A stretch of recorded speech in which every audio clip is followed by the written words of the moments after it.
And the hard part for government is organizational.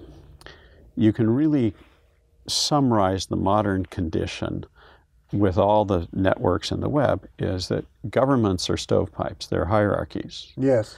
And their competition are networks. Al-Qaeda is a network, terrorists are networks, the public is a network. Right. And so you have a hierarchy trying to serve a network and also in competition with other networks. Well, that's an interesting idea, that these sort of hierarchically organized institutions are colliding with non-hierarchical institutions. Our greatest national security threat today, in fact, I think it's the greatest civilizational threat, is not bad guys with bowling ball bombs and terrorists. It's networked crime. Yeah. And, you can look at... Well, or what if you said the biggest threat is criminal syndicates? Same thing.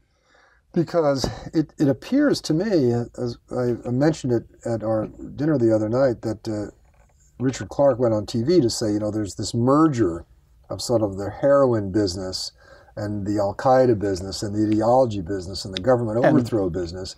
And these people are running criminal syndicates, or they're running syndicates, and they're using criminal enterprise as the sort of financing. They can't go to Silicon Valley, they can't do an IPO, so they use heroin as the financing scheme. Exact same things happening in Mexico. The Mexican drug gangs gained their power because we took out Pablo Escobar and they moved in on his business. Then we did him the extra gift of sending him another network. So some of the most effective networks in California are the Norteños and Sureños, the gangs in LA. And so we busted them, and instead of putting them in jail, sent them back to El Salvador and Mexico, where they were the senior management consultants reorganizing. Oh dear.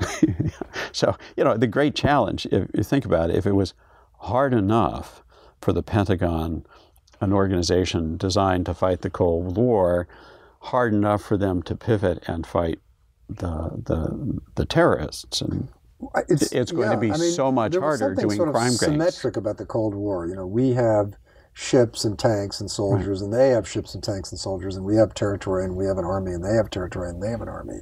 But now you have a completely asymmetric situation where you have criminal elements and liberation movement elements that use criminal financing, and the whole thing becomes extremely difficult for government to cope with. And so we have this sense of incompetence in government, but it's really we're fighting a sort of gigantic guerrilla operation. We're 14 years in, and they're still trying to figure out how to fight terrorists, and it's going to transmogrify into how to fight crime gangs, and we're not even close there.